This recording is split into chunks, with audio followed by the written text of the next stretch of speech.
Nous allons faire la correction des exercices 2 et 3 de l'objectif 24. Dans la première partie de l'exercice 2, première question, il s'agissait de marquer les angles. Donc là, vous avez un premier modèle de ce qu'on appelle marquer un angle, c'est faire un petit arrondi au niveau près du sommet et de colorier à l'intérieur.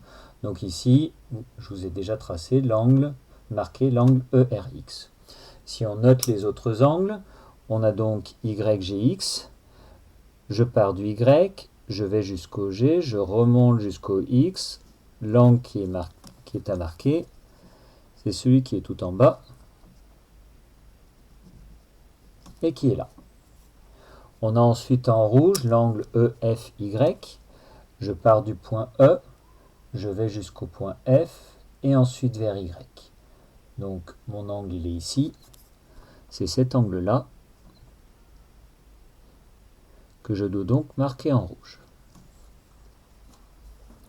On a enfin l'angle THK. On part du point de T, on va vers H et ensuite vers K. Il fallait simplement ici penser à prendre une règle et relier tout simplement le point K et le point H pour avoir le deuxième côté de notre angle. Ce qui fait que notre angle, il est ici. Dans la deuxième question, il s'agissait de donner toutes les autres façons de nommer l'angle FY et ZRX. Je vous avais spécifié en cours qu'il y avait 4 noms possibles pour le premier, 8 noms possibles pour le deuxième. Donc le premier nom possible pour EFY, c'est simplement EFY. Et si j'inverse, j'ai donc YFE. Maintenant, si on regarde, le YFE, c'est celui-là. Je pars de Y, je passe par F et ensuite je vais vers E. J'aurais pu tout simplement considérer que je faisais le même trajet quasiment en disant je viens de Y, je passe par F et ensuite je passe par le point H. Mon angle aurait donc pu s'appeler Y, F, H, ce qui donne également H, F, Y. Pour la deuxième question, on est sur ZRX, donc Z, R et X. Je passe en l'occurrence par K, je passe par H. Je vais donc pouvoir utiliser ces deux points. Donc, très simplement, je considère que le premier nom possible c'est ZRX. Si j'inverse, j'ai X, R, Z. Si au lieu d'utiliser Z, j'utilise le point K, j'ai donc K, R, X.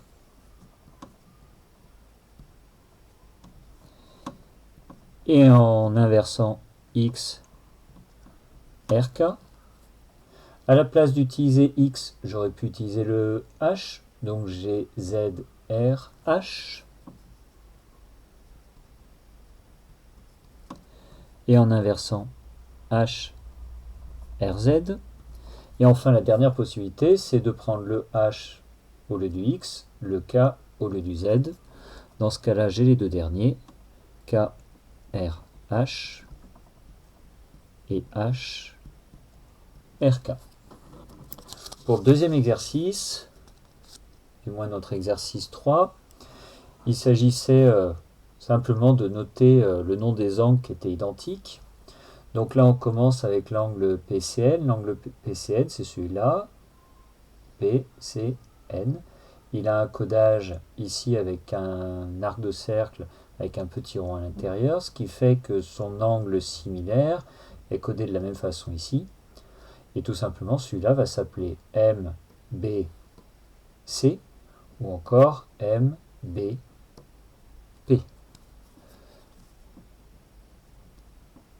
Je choisis une des deux notations et je dis donc que mon angle PCN est égal à l'angle MBP. J'en ai deux autres qui sont identiques et ensuite j'en ai trois qui sont identiques. Les trois identiques sont ici, les deux identiques sont là. Je vais donc avoir SFE qui peut s'appeler SFC ou encore SFN.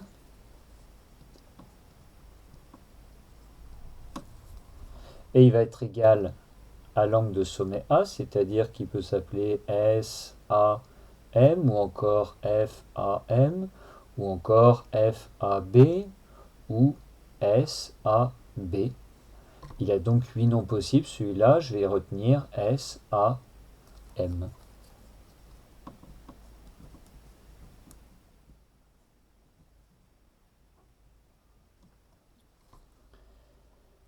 Les trois derniers qui sont identiques, j'ai celui-là, j'ai donc QEN qui va être identique à QHM et qui est à nouveau identique à XHY. J'ai donc mes trois angles QEN qui est donc identique à QHM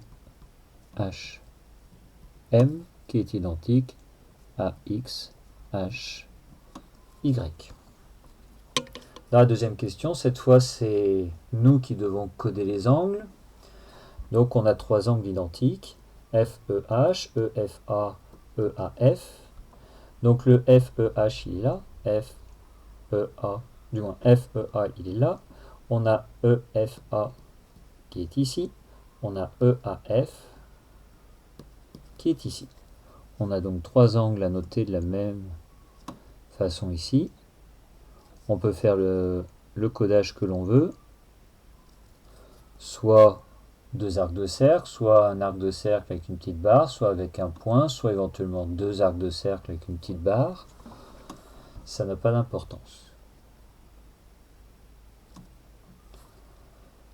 Nos deux autres angles, c'est donc MAE et MEA. MAE, MEA.